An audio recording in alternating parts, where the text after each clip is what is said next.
Менің күйеуім Құдайдың атын жамылған құбыжық еді. Өтірік діндарлардың қолындағы талақ пен тозақ жайлы шынайы хикая. Мені мешіттен алды. Менің атым Айша. 18 жасымда намазға жығылдым. Орамал тағып, мешіттегі әйелдер жамағатына қосылдым. Сол жерде бауырлар мен әпкелердің ортасында дін жолындағы қыз атандым. Бір күні бауырлардың бірі сәлде киіп, сақал қойған Еркін деген ер адам әкеме келіп, бұл қызды алсам, екеуміз шариғат жолмен өмір сүреміз деді. Әкем, қызым дін жолында сенімен бақытты болар деп келісімін берді. Бірақ мен дін жолына емес, бір қасқырдың апанына түстім. Шариғат дегенді бетперде қылған адам. Үйленген алғашқы апта мені өз үйіне емес, бір ауыл шетіндегі жалға алынған лашық үйге алып келді. Бұл әйел затының орны. Талақ болғанша сен осында боласың деді. Қашан талақ болам? Көңілің толмай қалса. Ал қашан көңілің толмайды? Саған байланысты. Осы бір сөйлемнен кейін мен әйел емес, бір затқа айналғанымды сездім. Ләззат үшін алған әйел болу.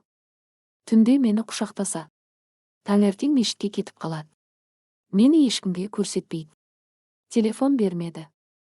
Бәрін бұл шариғат деп түсіндіреді. Бір күні Айша, сенің таза кезеңің аяқталды ма? Деп сұрады. Иә, дедім.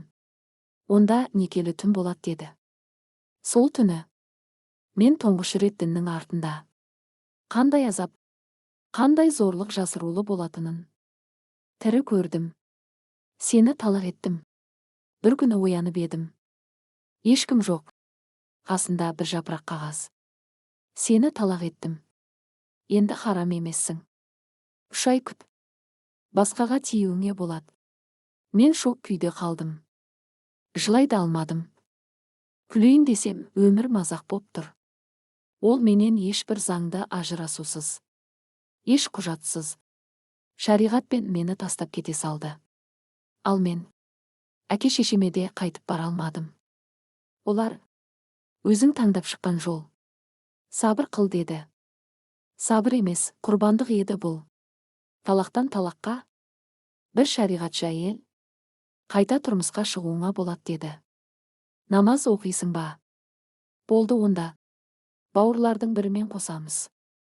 Содан кейін мені тағы бір еркекке ұзатты.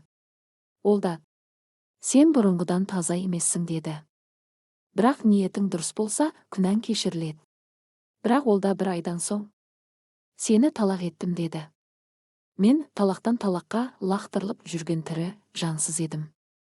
Құрсағымдағы бала бір кезде аяғым ауыр екенін білдім. Соңғы күйеуім менен бас тартты. Сен жезөкше секілді әркімге тисің деді. Ал мен олардың бәрімен неке болғамын.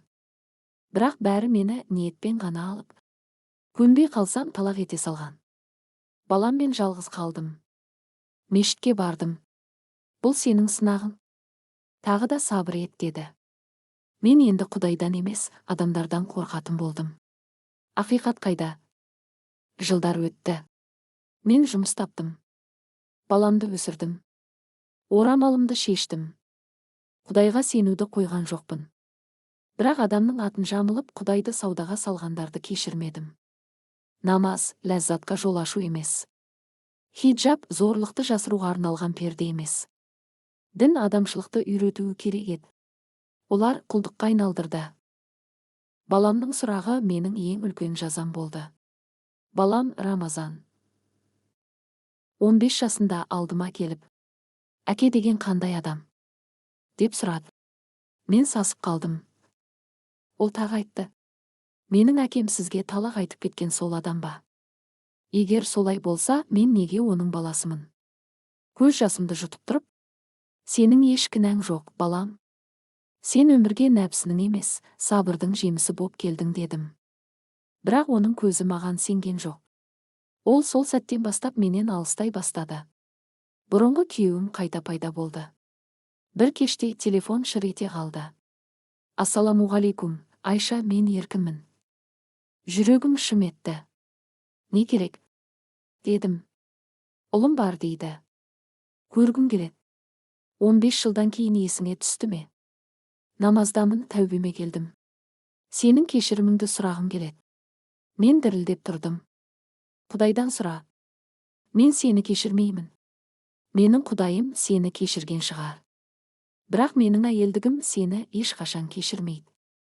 Жамағаттағы әпкелер не деді? Мешітке бардым. Сол баяғы таныс әпкелер. Сен орамалды неге тастадың? Баласы бар, жалғыз жүр екенсің. Хиджабпен жүрсең, күйеуге тез тиер едің. Мен үндемедім. Олар менің көзімдегі 15 жылдық жараны бір ғана сөзбен таңбаға айналдырып тұрды. Сендер менің орамалымды емес, менің ар намысымды қорғамадыңдар. Енді мен де сендерді таңдай алмаймын. Рамазанның ішкі күйзелісі. Ұлым бір күні мектепте төбелес шығарып, психологқа түсті. Себебі, сенің шешең шариғатпен талақ боп кеткен. Бала кімнен екені белгісіз деген бала сөздері. Рамазан бұрышта бүк түсіп жатып, мама, мен кімнің баласымын? Неге мені біреу бас тартқан деп атайды? Мен ұлымды құшақтап, сен менің жүрегімсің. Қалғаны тек жаралы сөз. Кешірім емес, еркіндік. Еркін бұрынғы күйеуім тағы да келіп, сен менің баламды маған қарсы қойдың деді. Қайдасың, шариғат жолын неге ұмыттың? Мен жай ғана. Құдаймен арамдағына ешкім таразыламасын. Мен сені кешірмеймін. Бірақ саған деген кетпен де өмір сүрмеймін. Мен сені жүрегімнен мүлде шығарып тастадым. Мен енді тек анамын. Қазір менің титтей де өкінішім жоқ. Ұлым менің айнадай айқын жарығым.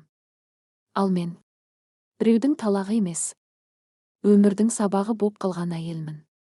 Нәпсін шариғатпен бүркегендердің көлеңкесіне шықтым. Енді мен өз сәулеммен жүріп келем.